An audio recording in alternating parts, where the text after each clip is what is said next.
आजीच्या आईच्या कुशीत झोपून पहिल्यांदा आम्ही हिंदोळ्यावर अंगाई गीतं ऐकली.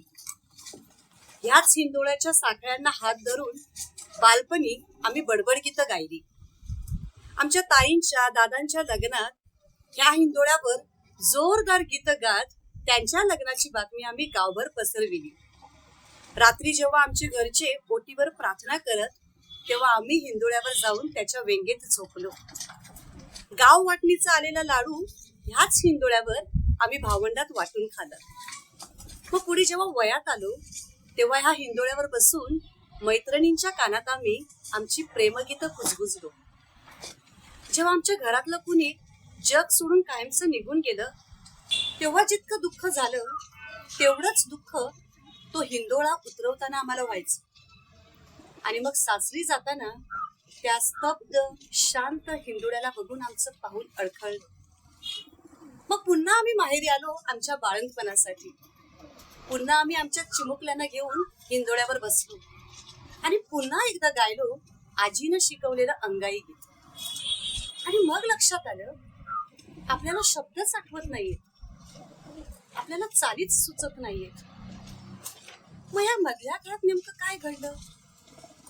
हिंदोळा तर तोच आहे. मग कुठेतरी जाणवलं त्या मधल्या काळात भावंडाबरोबर मैत्रिणी बरोबर हिंदोळ्यावर बसून झुलायचंच राहून गेलं. आणि म्हणूनच ठरवलं पुन्हा एकदा बसायचं आठवणीच्या हिंदोळ्यावर. पण जेव्हा ठरवलं की पुन्हा एकदा हिंदोळ्यावर बसूया तेव्हा त्यातल्या अनेक अडचणी समोर आल्या.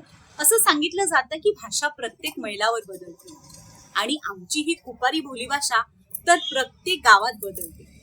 ती भाषा बोलण्याची ढब, त्याचा लहेजा, ह्या बोलीभाषेतील गीतांच्या चाली सुद्धा बदलतात. आणि मग अशा वेळी आम्ही जेव्हा आयांकडे गेलो, आजांकडे गेलो, त्यांच्याकडून रेकॉर्डिंग्स घेतले तेव्हा लक्षात आलं की हा खूप मोठा मौल्यवान साठा आहे आणि ह्याचं डॉक्युमेंटेशन आपण करायलाच हवं.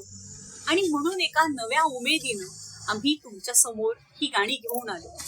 आम्ही दोघी नवख्या आहोत, या बाबतीत आम्हाला अजिबात अनुभव नाही आणि म्हणून व्हिडिओग्राफीसाठी बसीन प्रोडक्शनने आमची खूप मदत केली.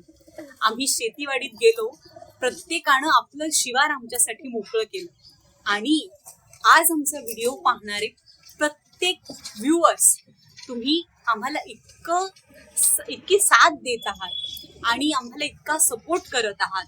आम्हाला खूप चांगल्या प्रतिक्रिया तुम्ही देत आहात. या प्रतिक्रियांसाठी आम्ही टीम सोनियाच्या हिंदोळ्यावर तुमचे मनपूर्वक आभारी आहोत.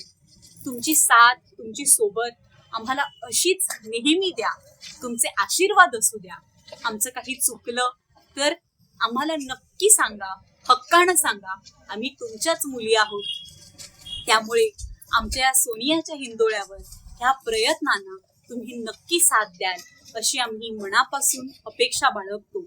आणि चला तर मग पुन्हा एकदा नवीन गीतासोबत दर शुक्रवारी आपण भेटत राहू सोनियाच्या हिंदोळ्यावर.